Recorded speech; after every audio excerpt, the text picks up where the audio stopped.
Good morning everybody. आज हम लोग सब यहाँ पर इकट्ठे हुए हैं। I am Samriddhi Nagpal and आज हम लोग जो यहाँ पे टॉपिक करने जा रहे हैं दैट इज इंडियन इकोनॉमी। अब आप लोगों के लिए जो जूनियर अकाउंट्स है, जूनियर अकाउंट्स के लिए हम लोग इंडियन इकोनॉमी की क्लास भी लेंगे। इसी के साथ साथ जो नई वैकेंसीज आई हैं, नई वैकेंसीज आने भी वाली हैं, उनके लिए भी स्टैट्स और इंडियन इकोनॉमी या इकोनॉमिक्स की क्लासेस हम लोग यहाँ पर देंगे अपनी साइड पे। Is it clear to all of you? Now बच्चे let's start with this first topic. And first topic हमारे लिए क्या है? भारतीय अर्थव्यवस्था। तो जब हम लोग अपनी भारत की अर्थव्यवस्था के बारे में देखते हैं, आप सबको पता है कि इंडिया को इंडिपेंडेंस किस साल में मिली थी? 1947 में। तो 1947 में इंडियन इकोनॉमी कैसी थी और आज जो हम लोग 2019 में है, हमारी इंडियन इकोनॉमी में क्या है और किस तरह की चेंजेस है। लेकिन जब हम शुरुआत करेंगे तो सबसे पहले जब हमने अपनी भारत की अर्थव्यवस्था को देखा तो हम लोगों ने क्या देखा कि हम लोग एक सोशलिस्ट पैटर्न को फॉलो कर रहे थे। सोशलिस्ट पैटर्न का मतलब है जहां पर सब कुछ किसके कंट्रोल के अंदर था? गवर्नमेंट के कंट्रोल में। तो ऑब्वियसली कोई ना कोई प्लान्स तो बनते ही होंगे। तो सबसे पहले जब हमने अपनी शुरुआत की तो हम लोगों ने 5 ईयर प्लान्स के साथ शुरुआत की। यहाँ पर मैंने आप लोगों को एक डेटा और एक टेबल दिया है जो कि आपको बता रहा है कि जब हम लोगों ने अपना प्लानिंग पीरियड शुरू किया 1951 से और आज तक, अब आप लोगों को पता होना चाहिए, हमने अपने 5 ईयर प्लान्स को डू अवे कर दिया है। अब 5 ईयर प्लान्स नहीं बन रहे हैं। प्लानिंग कमीशन अब 5 ईयर प्लान्स नहीं बनाता है, अब ऐसे ही पॉलिसीज बनती हैं। लेकिन पहले अभी तक हम लोगों ने 12 5 ईयर प्लान्स देखे हैं और ये डेटा आप लोगों को क्लियर होना चाहिए। इसी के साथ साथ आपको ये भी क्लियर होना चाहिए फर्स्ट 5 ईयर प्लान में हमने किसके ऊपर फोकस दिया, सेकेंड 5 ईयर प्लान में किसके ऊपर फोकस था, थर्ड 5 ईयर प्लान में क्या था। Is it clear? तो सबसे पहले तो हम लोग फर्स्ट 5 ईयर प्लान की बात कर लेंगे। फर्स्ट 5 ईयर प्लान 1951 से 56 में शुरुआत की और 1951 to 56 आप लोगों को पता है अभी हम अंग्रेजों से आजाद ही हुए थे।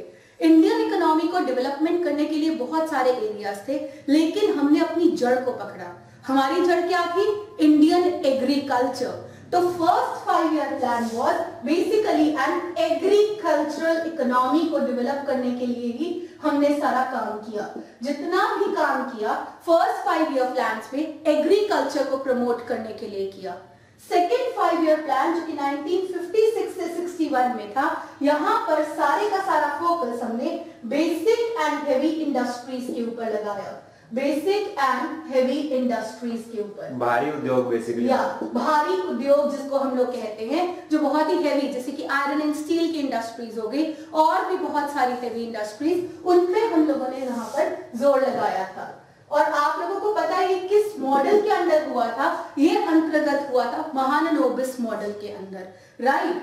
अब इसके बाद आ गया 1961 से 66 का पीरियड।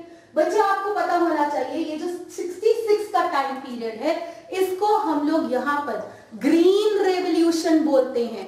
इस समय हम लोगों ने क्या शुरुआत की? Green revolution. Is it clear? Green revolution. लेकिन इसी के साथ साथ यहाँ पर ये बहुत अच्छा पीरियड नहीं था। हमारी इंडस्ट्रीज बहुत अच्छी नहीं जा रही थी, अनएम्प्लॉयमेंट का रेट बहुत बढ़ रहा था, लेकिन फिर भी हमने अपनी एग्रीकल्चर के अंदर एक नया, मतलब आप कह सकते हैं कि देयर वाज अ नया, एक नई बिगनिंग थी और उस बिगनिंग को हम लोग ग्रीन रेवोल्यूशन कहते हैं।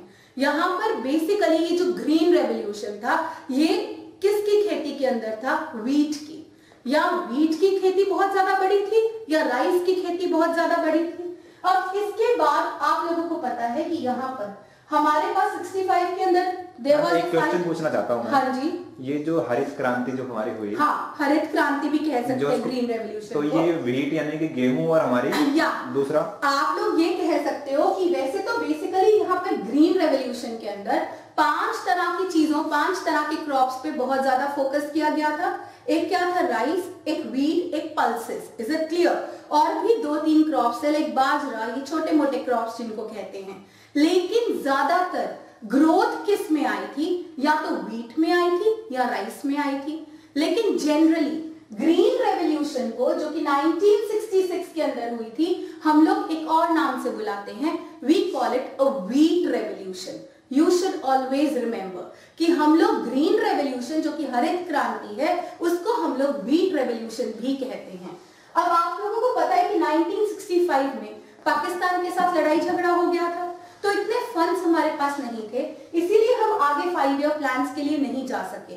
तब हम लोगों ने एनुअल प्लान्स किए थे। एनुअल प्लान्स एक एक साल के प्लान्स होते हैं, 1966 to 67, 67 to 68 एंड देन 68 से 69 तक 3 साल हम लोगों ने एनुअल प्लान्स किए। उसके बाद दोबारा से हम लोग किस 5 ईयर प्लान के ऊपर आए? Then it was a 4th 5 year plan. 4th 5 year plan में भी कुछ हम लोगों ने ग्रोथ किया। इसके बाद हमारे पास क्या आ गया? 5th 5 year plan. 5th 5 year plan का मेन मोटिव ही एक था, आपने सुना होगा, गरीबी हटाओ। यहां पर सबसे ज्यादा फोकस किस पे दिया गया था? गरीबी, पॉवर्टी एलिवेशन, गरीबी उन्मूलन या पॉवर्टी एलिवेशन, जिसको गरीबी उन्मूलन भी कहा जाता है। एलिवेशन प्रोग्राम स्टार्ट किए गए थे। इतना ही नहीं, पॉवर्टी और जो बेरोजगारी है वो दोनों इंटर रिलेटेड हैं, तो इस तरीके के प्रोग्राम्स भी शुरू किए जिससे कि पॉवर्टी भी हटे प्लस गरीबी आप लोग क्या कहते हैं, अनएम्प्लॉयमेंट मतलब बेरोजगारी भी कम की जा सके। Is it clear? तो यहां तक आप लोगों को क्लियर हो गया 1979 तक। इसके बाद दोबारा से हमारे पास एनुअल प्लान आया, राइट? अब 80 to 85 again the next 5 year plans. अब आपको एक चीज पता होनी चाहिए, इंडस्ट्री के लिए ये टाइम पीरियड बहुत ही गंदा पीरियड था। हम लोग इसको क्या बोलते हैं? Retrogression and regression. जब हमारी इंडस्ट्री बहुत बैकवर्ड चली गई थी, राइट? 1980 का पीरियड इंडस्ट्रीज के पीरियड के लिए बिल्कुल अच्छा नहीं था। तो यहाँ पर अब हम लोगों के लिए नई पॉलिसीज बनानी शुरू की। मैम एक क्वेश्चन है मुझे। हाँ जी। तो इसमें से क्वेश्चन जो ऑब्जेक्टिव पूछेगा तो किस तरह का क्वेश्चन पूछ सकता है? बच्चे आपसे ऐसे ही पूछा जा सकता है, व्हाट टाइम पीरियड, हम लोग ग्रीन रेवोल्यूशन किस समय में शुरू किया गया। इसी तरीके से आपसे पूछा जा सकता है कि आपकी जो बेसिक और हेवी इंडस्ट्रीज थी वो किस 5 ईयर प्लान में बनी। आपसे ऐसे ही क्वेश्चंस पूछे जा सकते हैं कि फर्स्ट 5 ईयर प्लान में मेन फोकस हमने किसके ऊपर किया था। I hope it is clear to you. अब यहाँ पर अगर हम देखते हैं तो 1980 का पीरियड जिसको कहते हैं, ये एक बैकवर्ड पीरियड था जो हमारी इंडियन इंडस्ट्रीज के लिए था, 1969 to 1980। Is it clear? अब इसी के कारण से कुछ बदलाव हुए, और अगर आप लोगों को याद होगा 1991 में न्यू इंडस्ट्रियल पॉलिसी निकल कर आई, राइट? अब न्यू इंडस्ट्रियल पॉलिसी में एक नया बदलाव था। 1991 एक बहुत ही ज्यादा, ये वाला टाइम पीरियड ये बहुत ही इंपॉर्टेंट टाइम पीरियड था। क्यों? क्योंकि यहाँ पर न्यू इंडस्ट्रियल पॉलिसी NIP जिसको कहा जाता है, ये निकल कर आई थी 1991 में। ये आपने कभी भी नहीं भूलना है, जितना भी रोल पहले प्राइवेट सेक्टर का कम था, अब उस सेक्टर को खोल दिया गया और पब्लिक सेक्टर के लिए रोल कम कर दिया गया। आज तक अभी क्या चल रहा था? मैक्सिमम कंट्रोल किसके हाथ में था? पब्लिक सेक्टर में, राइट? लेकिन अब हमने ज्यादा से ज्यादा कंट्रोल किसको दे दिया? प्राइवेट सेक्टर को दे दिया in the new industrial policy of 1991, right? ये जो मनमोहन सिंह जी आए उस टाइम की बात है। यहाँ पर मनमोहन सिंह जी प्राइम मिनिस्टर नहीं थे, यहाँ पर नरसिम्हा राव प्राइम मिनिस्टर थे और Manmohan Singh ji was a finance minister. और 1991 में एक और नई चीज हुई, न्यू इंडस्ट्रियल पॉलिसी आई, लेकिन ये सब चेंजेस किस पॉलिसी के अंडर हुई? LPG। Do not forget LPG। LPG का क्या मतलब है? Liberalisation, privatisation, globalisation. LPG, L का मतलब है लिबरलाइजेशन। लिबरलाइजेशन का क्या मतलब होता है? जब आप थोड़ी लिबरल रूल्स फॉलो करते हो प्राइवेट सेक्टर के। उदारीकरण मैम इसका नाम। हाँ जी, उदारीकरण। अब उसके बाद P का क्या मतलब हो गया? प्राइवेटाइजेशन।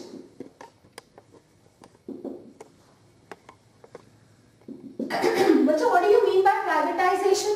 जब हम लोग अपने कुछ गवर्नमेंट कंपनीज अपने जो अच्छी नहीं चल रही थी, उन्होंने अपने शेयर्स को प्राइवेट सेक्टर को बेचना शुरू कर दिया, उसको क्या बोलते हैं? Privatisation.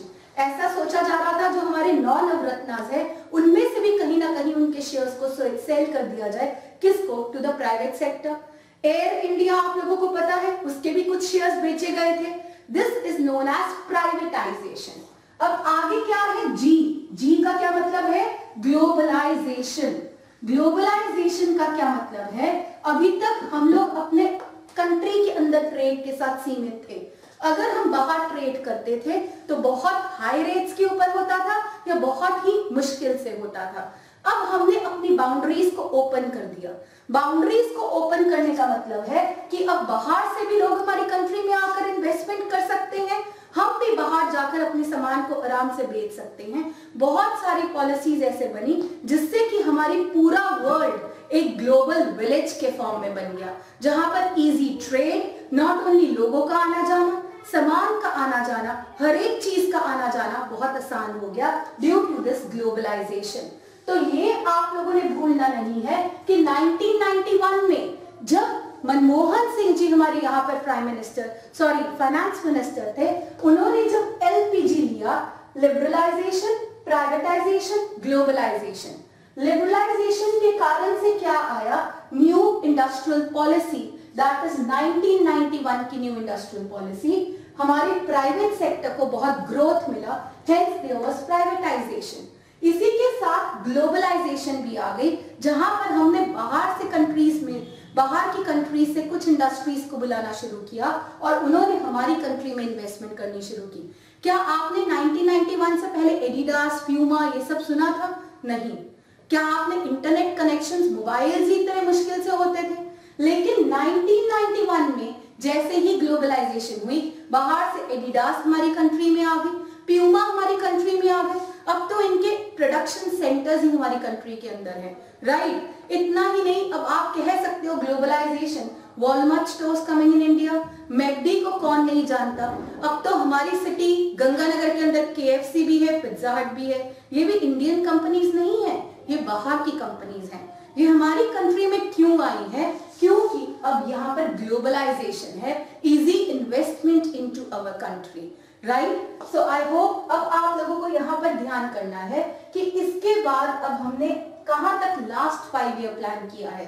Main focus area last 5 year plan तक रहेगा और वो क्या है? 2017 तक, राइट? 2017 जो कि 12वां 5 ईयर प्लान था, अब हमने 5 ईयर प्लान खत्म कर दिए हैं। मोदी सरकार ने आकर 5 ईयर प्लान नहीं बनाए, राइट? अब आपको ये वाली हिस्ट्री तो ब्रीफ में पता लग गई, सो ऑलवेज रिमेंबर, एक ब्रीफ ले लेते हैं। 51 to 56 मेन फोकस किसके ऊपर था? एग्रीकल्चर। सेकेंड 5 ईयर प्लान में मेन फोकस किसके ऊपर था? Basic and heavy industries, right? यहाँ पर 66 के अंदर एनुअल प्लान के साथ ग्रीन रेवोल्यूशन। ग्रीन रेवोल्यूशन का दूसरा नाम क्या है? व्हीट रेवोल्यूशन भी। इससे पर हेक्टेयर की प्रोडक्शन बहुत ज्यादा बढ़ गई थी।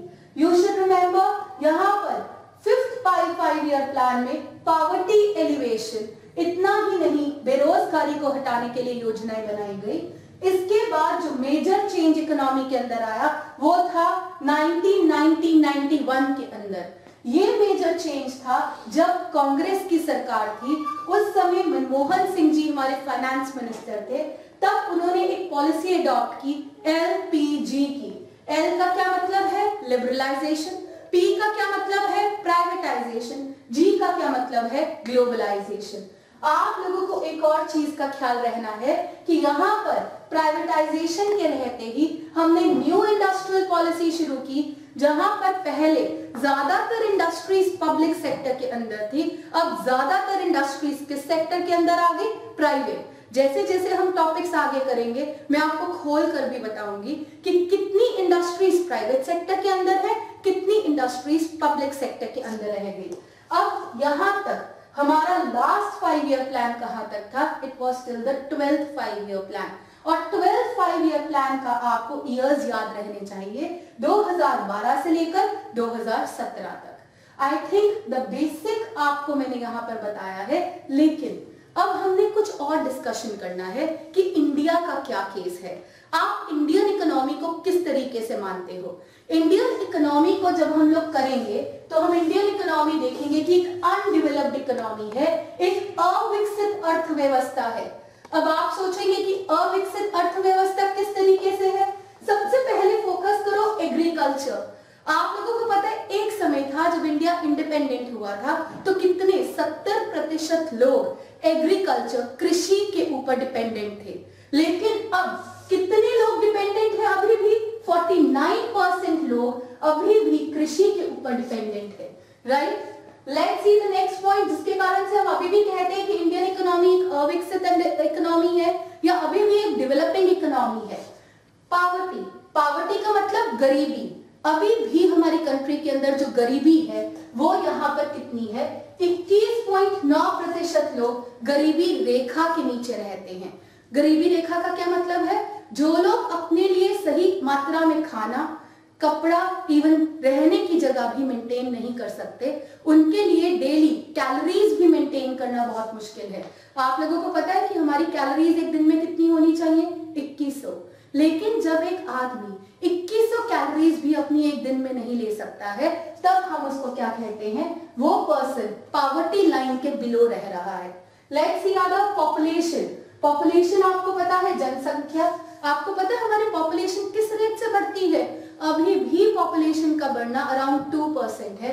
This means it is growing at a rate of 1.64%। अब कुछ कंट्रोल तो हुआ है पॉपुलेशन की ग्रोथ में, जनसंख्या की ग्रोथ में, लेकिन फिर भी हमारी country second most populated country of the world है। सेकंड मोस्ट पॉपुलेटेड कंट्री का मतलब कि हमारी कंट्री की जनसंख्या अगर देखी जाए तो सिर्फ चाइना के बाद हमारी कंट्री की इतनी पॉपुलेशन है। हमारी कंट्री के अंदर कितने लोग हैं? 105 करोड़ लोग हैं जो हमारी कंट्री के अंदर रह रहे हैं। अब आप हिसाब लगा लीजिए, और आने वाले 40 सालों के अंदर हमारी कंट्री की पॉपुलेशन कहीं चाइना से भी आगे चले जाएगी। अब आप हिसाब लगा सकते हैं, अगर यही ग्रोथ रेट रहा तो इंडिया कैसे डेवलप करेगी, क्योंकि नेशनल इनकम तो इस रेट से बढ़ती नहीं है, right. Let's see the standard of living. What is standard of living? जीवन स्तर, मतलब एक जो मनुष्य है वो कितना पैसा कमाता है। अगर आप देखेंगे तो हमारी कंट्री की यहाँ पर what is particularly the per capita income, it is $1499।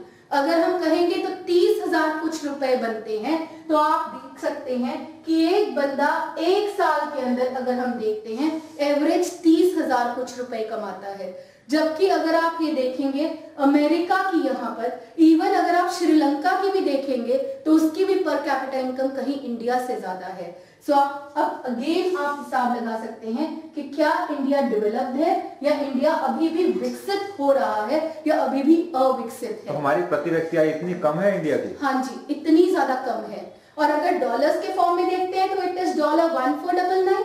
अगर रुपीस के फॉर्म में देखते हो तो आगे हम और क्लियर करेंगे 30,000 के अराउंड है, बहुत ही कम है। Lowest among the lowest countries आते हैं जिसमें पर कैपिटा इनकम। और ये क्यों है? क्योंकि हमारी कंट्री की जनसंख्या बहुत ज्यादा है, right. Let's see the productivity of labour, उत्पादकता।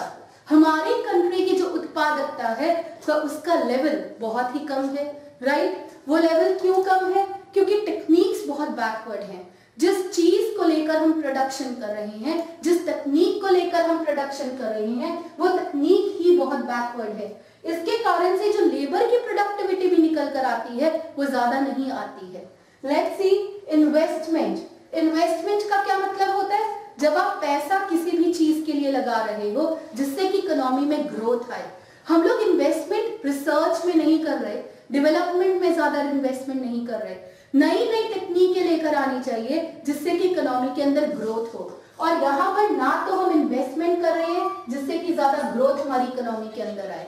इतना ही नहीं, अगर हम कहेंगे तो unemployment. What is unemployment now? बेरोजगारी। आपको पता है हमारी बेरोजगारी कितनी है? 5.6% है हमारी बेरोजगारी। और अगर आप देखोगे हर साल इसमें और लोग बढ़ते जा रहे हैं। अगर आप अभी की सरकार की बात करो, अभी की सरकार सिर्फ किसके कारण से फंस रही है? मेनली बेरोजगारी के कारण से, राइट? क्योंकि वो लोग इतनी जॉब्स क्रिएट ही नहीं कर पा रही हैं। अब आप लोग भी कितने समय से वेट कर रहे हो जॉब के लिए, क्या जॉब निकल कर आई? नहीं निकल कर आई। तो ये एक चीज किसको लीड करती है? बेरोजगारी को लीड करती है। आप लोग मेहनत करते हो, पढ़ते हो, लेकिन जॉब्स नहीं निकल कर आती हैं, तो ये बेरोजगारी को लीड करता है। लास्ट जो हमारे लिए रह जाता है इंडिया के केस में, वो है ह्यूमन वेलबींग इंडेक्स, मानव जीवन स्तर। आपको पता होना चाहिए कि जो जीवन हमारा ह्यूमन वेलबींग इंडेक्स है, ये यूनाइटेड नेशन डेवलपमेंट प्रोग्राम 1991 के अकॉर्डिंग होता है, और इसके अंदर हमारे पास 3 इंडेक्सेस होते हैं। 3 मतलब फैक्टर्स होते हैं जिसके बेसिस पे ह्यूमन इंडेक्स देखा जाता है। यहाँ पर एक क्या होता है? इट इज शिक्षा, राइट? एक क्या होता है? स्वास्थ्य, मतलब हम लोग एक एवरेज ह्यूमन बीइंग कितने साल अपना जीवन व्यतीत कर सकता है, average age of a human being. और एक जो होता है that is your real GDP और योर पर कैपिटा इनकम। ये 3 इंडेक्सेस हैं, और इसके बेसिस पे अगर आप देखेंगे तो इंडिया का स्तर क्या है? India is at a position of 136। कितनी कंट्रीज में? 187 कंट्रीज में। इवन जो देश हमारी कंट्री से बहुत छोटे हैं, वो देश हमसे कहीं आगे हैं। तो आई थिंक आप लोग यहां से देख सकते हो इन सारे पॉइंट से कि इंडियन इकोनॉमी अभी भी डेवलपिंग है या अभी भी अविकसित कह सकते हैं, बहुत ही डेवलप नेशंस के मुकाबले। तो मैम इसमें ये बताइए, जो हमें ये डेटा याद करना पड़ेगा? हाँ जी, बिल्कुल डेटा याद करना पड़ेगा। ये मैंने तभी यहाँ पर मेन डेटा ही रखा है, क्योंकि कभी भी बहुत सारा डेटा को आप याद नहीं कर सकते। इतना सारा डेटा को याद करना बहुत मुश्किल है, लेकिन इतना तो कर सकते हो ना कि अभी प्रेजेंट में एग्रीकल्चर पे कितने लोग डिपेंडेंट है? 49%। पावर्टी हमारी कितनी है? गरीबी रेखा के नीचे अभी भी कितने लोग रहते हैं? 21.9%। अभी भी हमारी पॉपुलेशन किस रेट से बढ़ रही है? एग्जैक्ट फिगर 1.64, लेकिन अराउंड 2% भी आप लिखेंगे तो वो भी सही माना जाता है। स्टैंडर्ड ऑफ लिविंग क्या है? बहुत पुअर। कितनी पर कैपिटा इनकम है? It's around $1499। इसी तरीके से अगर हम यहाँ पर देखेंगे अनएम्प्लॉयमेंट का रेट है 5.6। बच्चों अगर आप ध्यान से देखो, आपके सिलेबस में ना यही मेन पॉइंट्स हैं। आपको अभी डिटेल में एग्रीकल्चर को भी पढ़ना है, आपको डिटेल में पॉवर्टी को भी पढ़ना है, जनसंख्या को भी पढ़ना है, डिटेल में अनएम्प्लॉयमेंट को भी पढ़ना है। ये 6 टॉपिक है जो कि आपके सिलेबस में डिटेल के अंदर आएंगे, तो इनके बारे में हम पूरी जानकारी अभी प्राप्त करेंगे। तो ये बेसिक नॉलेज तो इनके बारे में होनी बहुत जरूरी है। तो मैम नोट्स इंग्लिश और हिंदी दोनों में मिलेंगे? इंग्लिश और हिंदी दोनों में आपको नोट्स दिए जाएंगे, इसीलिए आपको बिल्कुल घबराने की जरूरत नहीं है। पूरा डेटा सिर्फ मेन डेटा कर हम आपको देंगे, जिससे कि आप इजीली वो डेटा को ग्रैब कर सकते हैं और इजीली उसको लर्न कर सकते हैं। हमें कुछ रट्टा तो मारना नहीं है, यहाँ पर तो आप ये पॉइंट समझेंगे, आपको ये क्लियर हो जाएगा। आई थिंक वीडियो के थ्रू आप समझ जाएं, और लर्निंग करने के लिए आपको हम लोग ये पॉइंट्स, मतलब इस तरीके की ये जो हमारे डेटा है, we would be giving it to you in your notes. Any other queries? Thank you. Okay, thanks a lot.